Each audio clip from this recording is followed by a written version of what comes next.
Kiramufasha njya kuzana amata. Urumva ukuntu umwana yahogoye? Genda umuzanira amata mu nzu.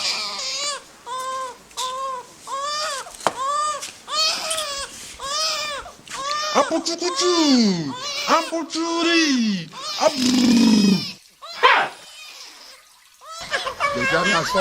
Sorry yo. Niko mada? Nuko byagenze. Ngiye kunyanga nta kibazo, nari no kubyihanganira pe. Ariko ibintu yagukoreye. Umwana wanjye w'imfura. Akagukubita hasi, yarambaye cyane. Nahise mvuga ngo ntabwo nakomeza kubana n'uyu muntu. None se mwana, ukurikije ibintu mubwiye. Urumva nawe ukunda koko? Ntabwo wabibona reka. Mwana wa ndagukunda cyane pe. Wongere ubitekerezeho neza. Reka njye kuruhuka rero. Urumva naniwe ngiye kuryama. Ubu turazongera tuvugane.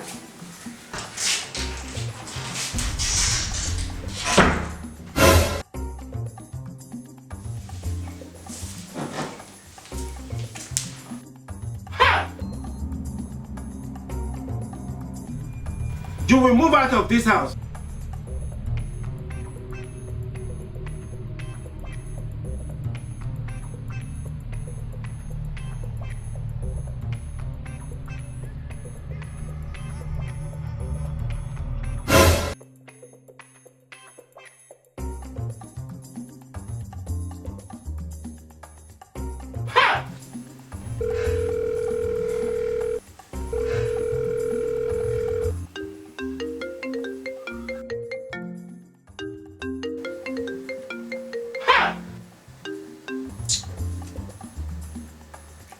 Mamagara iki mada? Papa ni Jean tumuvugana. Jean umusore wawe. Amakuru y'iminsi. Meza. Nabakumbuye cyane Jean. Ese ko numva utishimye byagenze gute? Mbwira ko mama wawe yagukubise. Ahubwo nkwamagaye ngira ngo mubaze. Wowe na mama kwere kimutabana mwapfuye iki? Ni birebire cyane mwana we, ntabwo nabigushyiramo.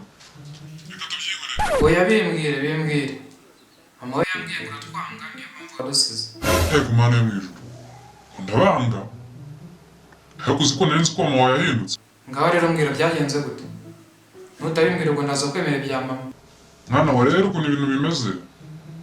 Mama wawe yari umunyamatiku pe, yari umunyamahane ukomeye cyane. Noneho iyo nagira ngo ndamukosora, yahitaga ajya kurega ku murenge. Ngo nigiye umuhohotera. Nuko nguko ibintu bimeze ntabwo nabanga mwana we. Ubundi ndabyibuka byatangiye kigutwita.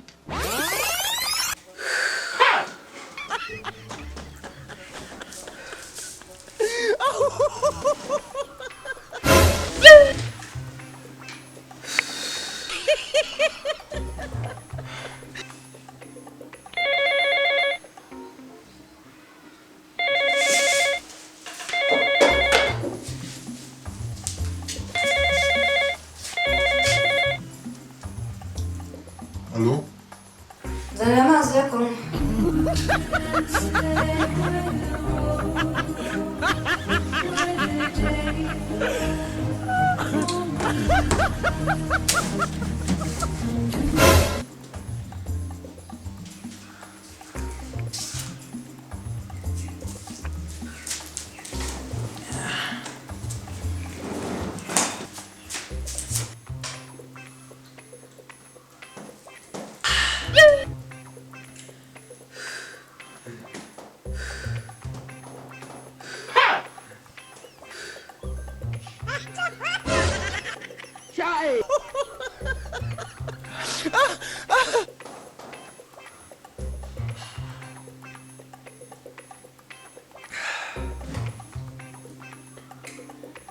Sheri rero wihangane ngiye kujya mugora. Unyihanganira pe. Oya nta kibazo umukunzi. Ese ubu naremewe kukwitaho. Umuntu uhora amatwita. Ni inshingano zanjye pe. Ntugire ikibazo. Sheri rero ngiye kugutuma ku isoko. Nta kibazo rwose. Ngende ngurira amafi 5. Ngurire n'inkoko. Apana inkoko nzima, ngurire inkoko ikaranze. ngure n'utubuto barambwira ko tuzatuma amera neza. ubwo reka ngire vuba amasaha ari kuncika. Uramukomeze hariya amakariso yanjye. ariko menyere kubikora mu bwishingizi n'agahima. Usomye ibyo ari ibintu birenze udukariso turindwi twonyine. ngo mada njye hari ibintu nakora uzabaze uzamusuzugura. Noneho ntabyo uri gukora. ntabwo nakora ayo makariso yawe nutayimesera uzayambarira. Uraza kujya kubisobanura mu murenge rero. umunsi nyoko yagiye kumurengera barangije baramfunga. navuye muri gereza nsanga waravutse. none se icyo ndimo ndakubaza nyine ibyo ngibyo ndabyumvisha ariko icyo ndimo ndakubaza mwapfuye iki kubera iki mutabana?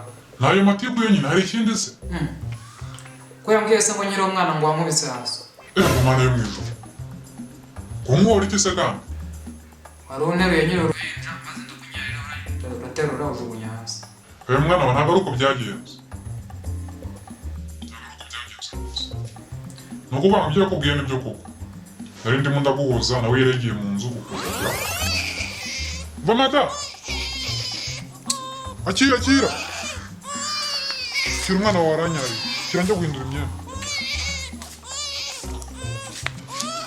ariko azi kunyara koko.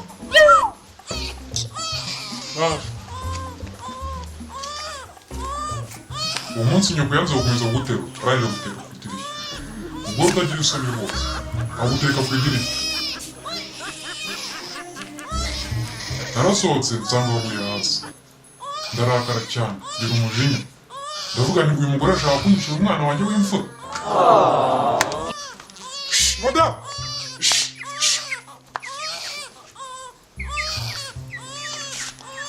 umugore arambona niko mada. nararakaye cyane mu wanda mukubita.